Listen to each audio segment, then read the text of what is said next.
Welcome. In today's video, we're going to take a look at geometric series. So what is a geometric series? Well, very much similar to how an arithmetic series is the sum of an arithmetic sequence, a geometric series is the sum of a geometric sequence. So let's formalize that a little bit. So let Sn denote the sum of the first n terms of a geometric sequence. We call Sn a geometric series. So, it's very similar to the way an arithmetic series works. We've got S1 being T1. We have S2 equaling the first term plus the second term of the geometric sequence.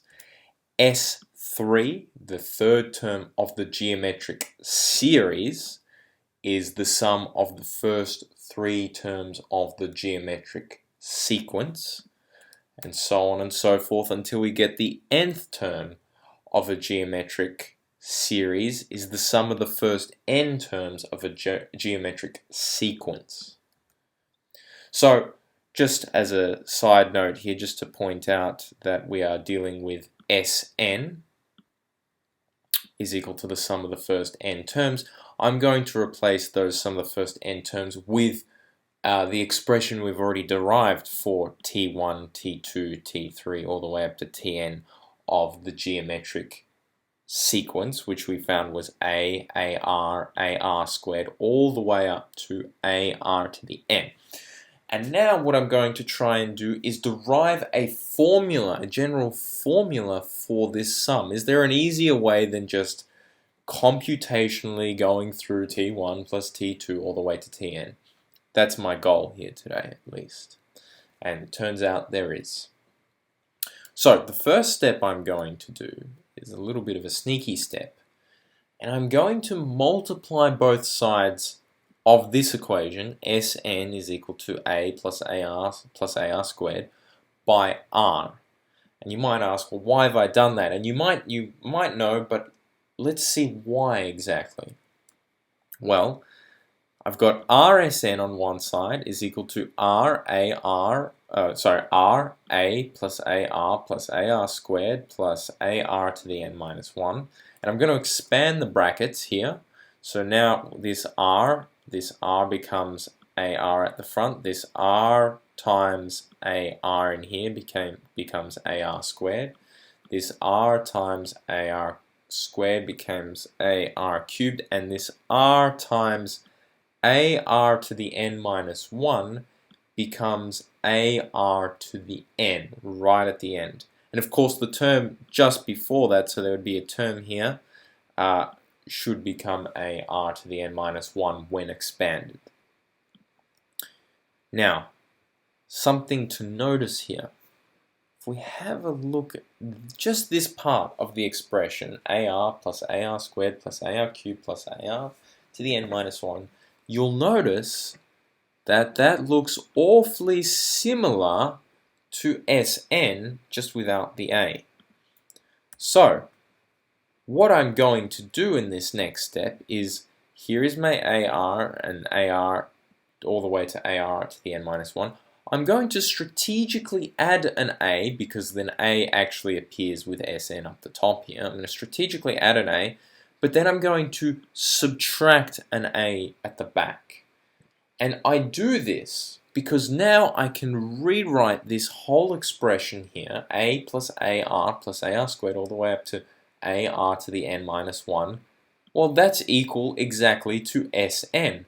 So now I can actually replace that whole line up the top here with Sn. And of course, I still have my AR to the n right at the end and my minus A.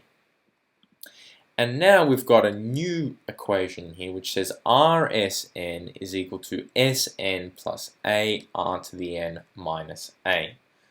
And actually, this will allow us to solve for Sn quite easy, and we can do that in the next step. So solving for Sn yields, well, we've got Rsn is equal to Sn plus Arn, as I said before. what I'm going to do here is I'm going to take this RSN and I'm going to move it to the other side of the equation on the left hand side, and I'm going to take this AR to the N, I'm going to move it to the other side of the equation. So that gives me A minus ARN on the left hand side, and here we've got 1 minus RSN on the other side. And then finally we can divide both sides by 1 minus R, and that gives me Sn is equal to A times 1 minus R to the N over 1 minus R. And this is a generalized formula for the sum of the first n terms of a geometric sequence. In other words, it's the nth term of a geometric series. So, to formalize this or to understand exactly where this might come in use, let us go through an example. The second term of a geometric sequence is negative 30. Notice it says geometric sequence, not series. Sequence is 30. And the sum of the first two terms is negative 15. In other words, the second term of the geometric series is negative 15. Now our goal here is to find the first term and the common ratio. So here we have that T2 is equal to negative 30 and S2 is equal to negative 15. In other words, the second term of the geometric sequence is negative 30 and the second term of the geometric series is negative 15. So what we're going to do now is we're going to say let Tn equal the general formula for what we have as the nth term of a geometric sequence, and Sn given by the formula of what we have for the nth term, the general nth term for a geometric series. Then substituting in 2 as n in this equation and 2 as n in this equation, we get the following.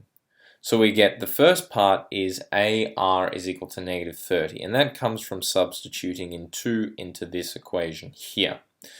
R is equal to negative 30, and then I'm going to do something. I'm going to actually rearrange this equation for A, and you'll notice here now we've got A is equal to negative 30 on R. I'm going to label that as equation 11. That's the first equation we get. The second equation we get comes from the S2 equals negative 15. So when I substitute in 2 into this equation, you'll notice here I get a 1 minus r squared in the numerator as opposed to a 1 minus r to the power of n. And in fact, that's the only thing that changes in that general expression. Now we have this equal to negative 15. However, I want us to notice that in fact this numerator here, 1 minus r squared, is in fact equal to 1 squared minus r squared. In other words, it's the difference of perfect squares, and we know we can rewrite the difference of perfect squares as 1 minus r times 1 plus r. So now I do that, I rewrite that in this equation, and I keenly observe that because if we have a look here, we have 1 minus r in the numerator and we have 1 minus r in the denominator, which means those two can cancel with one another, leaving me with just a and 1 plus r. And of course I've written that in the next step here, a 1 plus r is equal to negative 15. So now I have an equation involving a is equal to some expression involving r, and a times some expression involving r is equal to negative 15. So ideally what I'm going to do in the next step is in fact substitute equation 11 into equation 12 and solve for r, which is exactly what I'm doing here. So here I've replaced the a down the bottom here with negative 30 on r times 1 plus r, of course. Then what I've done quite strategically is I've actually multiplied both sides by r, negative r on 30. So by multiplying both sides of the equation by negative r on 30, I actually remove that whole first negative 30 on r. That just cancels down to 1. And then the negative 15 becomes r on 2.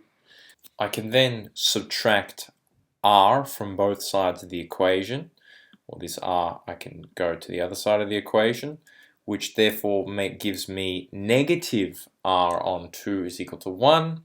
Multiply both sides by negative 2 gives me r is equal to negative 2. And finally, I can substitute r is equal to negative 2 into equation 11 here at the top. And so substituting that into equation 11 gives me a is negative 30 over negative 2, which comes out nicely to be 15.